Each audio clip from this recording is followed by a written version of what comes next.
Well, hello again, curious minds. Today we're going to do an unboxing of a Xytronic LF1600 intelligent soldering station. Hopefully it's a hell of a lot more intelligent than I am, because I'm no science rocket, but I do a lot of soldering. As you can see from these here devices, this tangle of crapola is actually, looks like I see 3 switches, so that's 3 circuits, and each one of them goes into a Hammond box like thus. This is a simple breadboarding circuit for guitar effects, because if you've ever made a guitar effect on just a breadboard with the 1/4 jacks dingle-dangling off the board, you know how frustrating that can be. So that's what I'm doing, but I've been using a piece of absolute garbage for a soldering iron. So bad. Melted tips. This particular gem gets so hot in the handle that after a while, you just gotta throw it down in disgust. So, before we do the unboxing and the coronation of the Xytronic LF1600, we're gonna have a couple of executions. I don't save old tools, I throw them out. Well, actually, I destroy them first. Yeah, here it is. This is the one that's got the screw on it. The screw gets red hot. The screw is actually holding the iron in place, so that's brilliant. And you can see that the housing is completely melted. The tip's not too bad, but you know, by and large, this is a piece of shit. Unregulated UL, that's a lie. There's no way.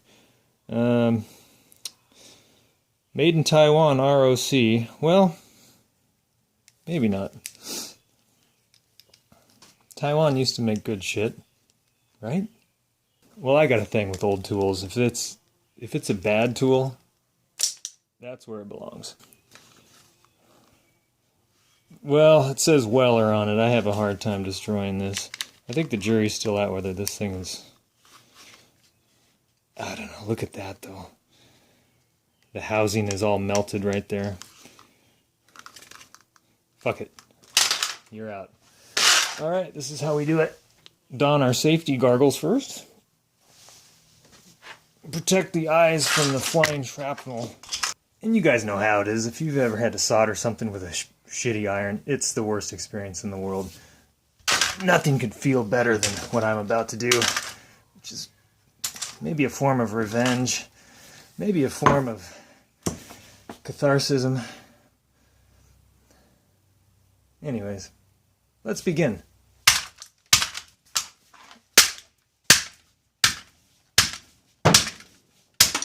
Because nobody should use these ever again. Yeah.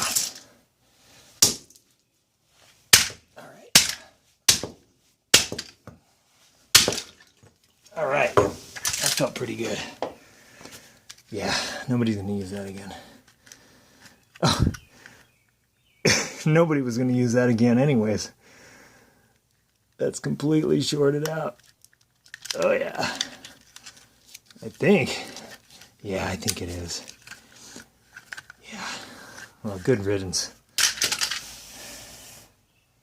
Back to you, Bob.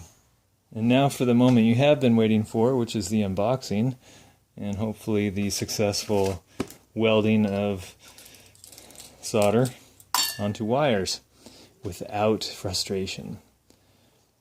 I'll drink to that. But I get ahead of myself there. Well, the guy I bought this from, he talked me into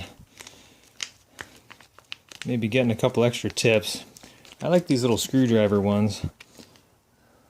They sometimes come in handy. $8.70. Yeah, I'm paying the high end of retail for this. But it's one of those things I just needed it today. And that's fine, you know. You're going to spend extra on shipping. Well, maybe not if you got Prime. This feels good. This nice little piece of rubber here. Rubber grip. Solid. Feels solid. Now the stress relief Seems a little loosey-goosey to me. But maybe it doesn't need to be snug tight. Maybe it's more of a just to prevent the bending right there. So I'll reserve my criticism for later. 32 volt, 80 watt, -C. If you're an electrical engineer out there, maybe you can tell me what that meant. Okay. Well, what do we got here?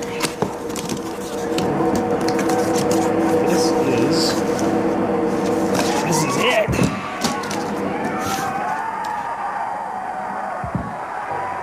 There it is. Nice solid construction. Fuse. Solid looking plug. Yeah. Shit, this is a lot better than where I was. Soldering iron stand. Hey, made in Taiwan. Right on.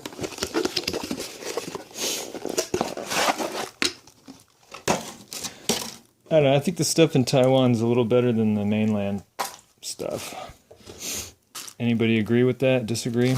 Why would that be? I think they were at it first. When American manufacturing conglomerates started looking for slave labor in the Far East, I think that's where they went first. I have no idea how this... I think this just goes right in there like that. That looks pretty good. See, now if I can figure this out, you know it's good. That's what unboxings are all about. The whole out-of-box experience. I'm having an out-of-box experience right now. I'm sorry, I can't come to the phone. This little bad boy, I'll never have to unscrew that again. It's just, that's how it's going to be. Yeah, I'm in business. All right. How do you turn it on? Clearly.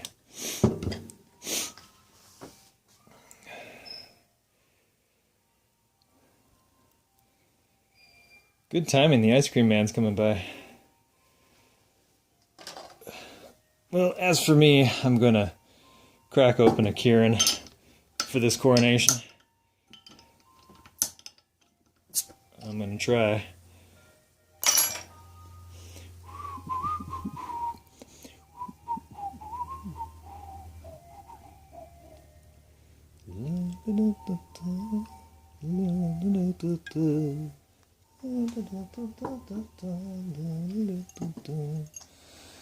Well, it's still too early to drink to this because I haven't used it yet, but here's to the Xytronic. I can tell this is going to be a fabulous relationship. All right, well, $3.92. Let's get this up to $4.50. If I hold it down, oh yeah, that's much better. Now, yeah, that flies through the numbers if you hold it. Very handy. Solid. I just thought I felt a little wiggle there. Yeah, so there's this cap on the assembly of this box here, and it doesn't wiggle a whole lot, but you know, actually it does, just a touch. Just a touch. The back, the side is all metal. This top is plastic. But hell, it was $99. I bought this at Vetco, which is an electronic component supply store in Bellevue, Washington. They got great stuff.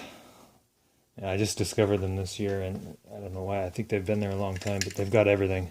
Anything. Anything you could need. But you will pay retail price. Just warning you.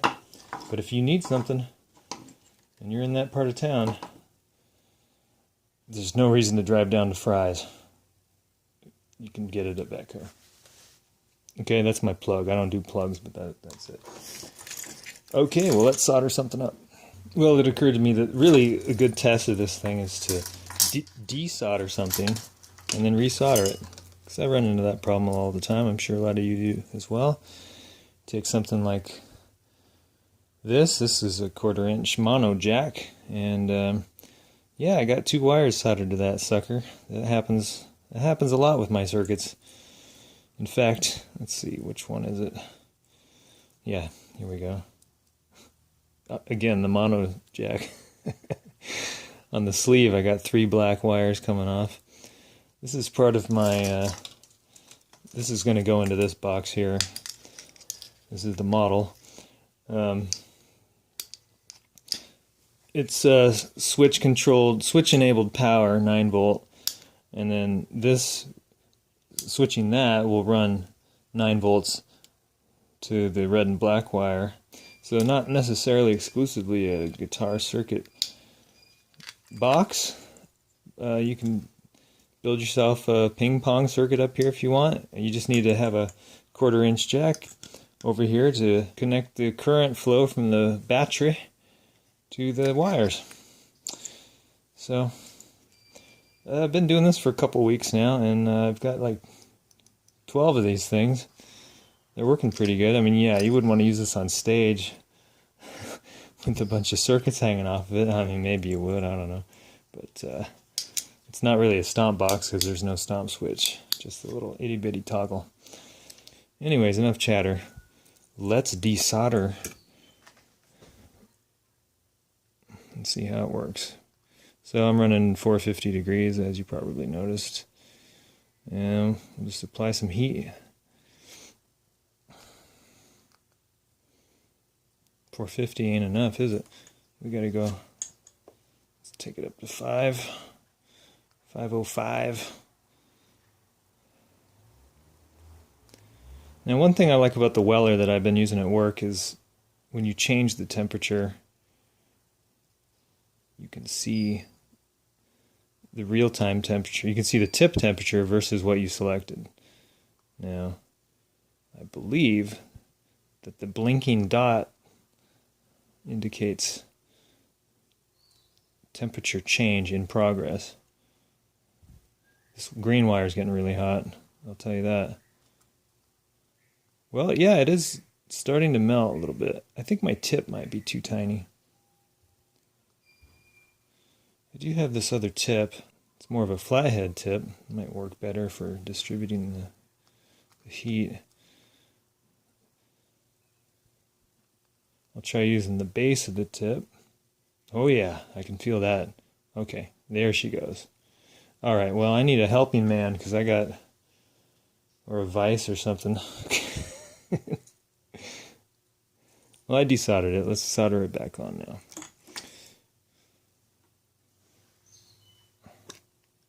Here's how we do it in the jungle. And I'll just re-silver this thing. And yeah, we're going to just do this handheld style.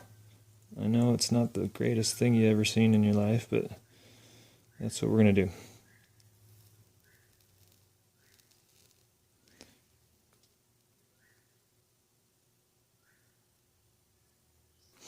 Well, that's not the best solder I've ever done. In fact, it's a failure. Absolute, unmitigated disaster. Okay, but it's just user error, because I'm a moron. So, when in doubt, add more metal.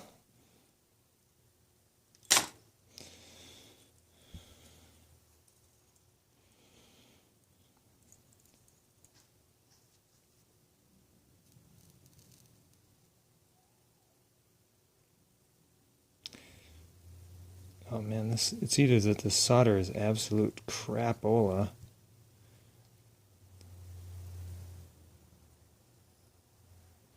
That's an ugly solder, I gotta say. It's not my best work.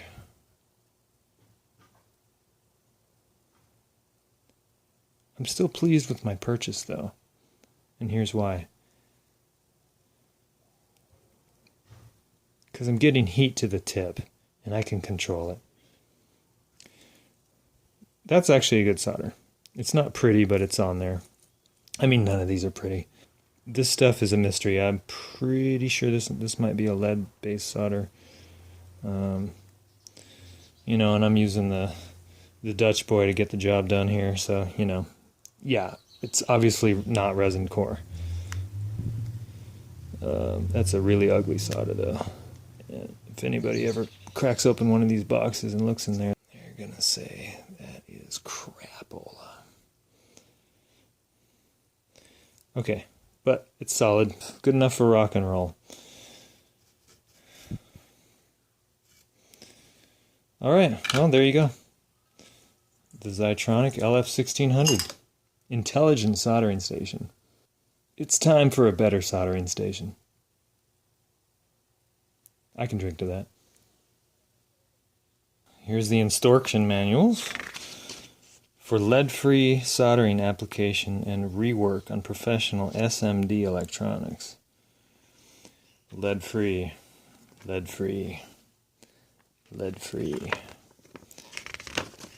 Well, there may be some exceptions to that, but yeah, remember the tip is hot. Do not work on live circuits, and do not use if you are damaged.